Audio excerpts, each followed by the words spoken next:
বাথরুমে বসে পত্রিকা, বই, মোবাইল বা ট্যাবের ব্যবহার করা যাবে কি না?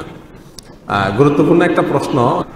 পত্রিকা এবং বই পুস্তক পড়ার ব্যাপারে বলবো যে পত্রিকাতে যেহেতু আমাদের দেশের প্রেক্ষাপটের কথা বলছি, যে পত্রিকা যেহেতু আল্লাহর নাম থাকে, ভালো কিছু থাকে এবং শিক্ষা চর্চার বিষয় থাকে, কোরআন কারীমের আয়াত থাকতে পারে, ইসলামিক কোনো আর্টিকেল থাকতে পারে, অতএব এগুলো মাধ্যমে নিয়ে যাওয়া জায়েজ হবে না এবং সেখানে বসে এগুলো পড়াও সঠিক হবে না। এটা কিছুটা সেটার অপমান হবে এক। আর দ্বিতীয়ত, মোবাইল এবং ট্যাব ইত্যাদি ব্যবহার করা বাথরুমের ভিতরে এটা সরাসরি হারাম বা নিষিদ্ধ এরকম বলা যাবে না, তবে এটা টয়লেটের আদবের খেলাফ, এটা ইসলামী শিষ্টাচারের সঙ্গে যায় না।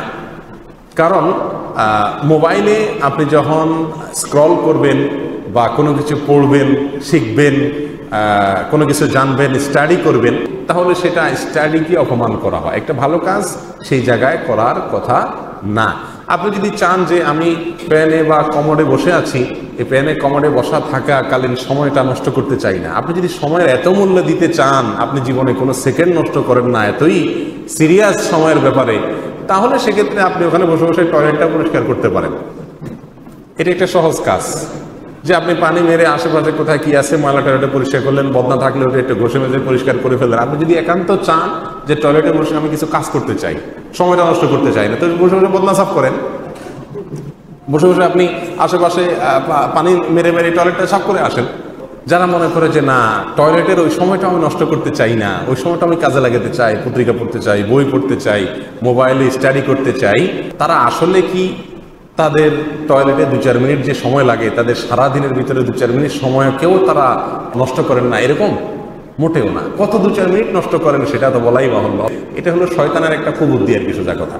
টয়লেটে আপনি যখন মোবাইলের দিকে চিন্তা করবেন, ট্যাবের দিকে মনোযোগ দিবেন, পত্রিকা পড়ার দিকে মনোযোগ দিবেন, তখন টয়লেট খুব ভালো হওয়ার কথা না এবং প্রচুর পরিমাণ সময় নষ্ট হওয়ার কথা। ওই গান্দা জায়গা থেকে যত তাড়াতাড়ি বাড়িতে হইতে পারবেন ততই স্বাস্থ্যের জন্য কল্যাণকর, সব দিক থেকে কল্যাণকর।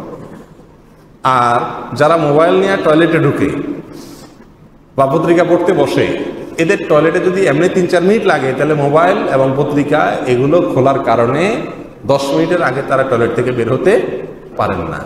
অতএব এটা একটা শয়তানি ধোঁকা যে সময়কে বাঁচাবো বিদায় সেখানে কাজ করব, আমি সময় নষ্ট করতে চাই না। সময় নষ্ট হবে কেন? আপনি টয়লেট করতেছেন, ওটা একটা কাজ না?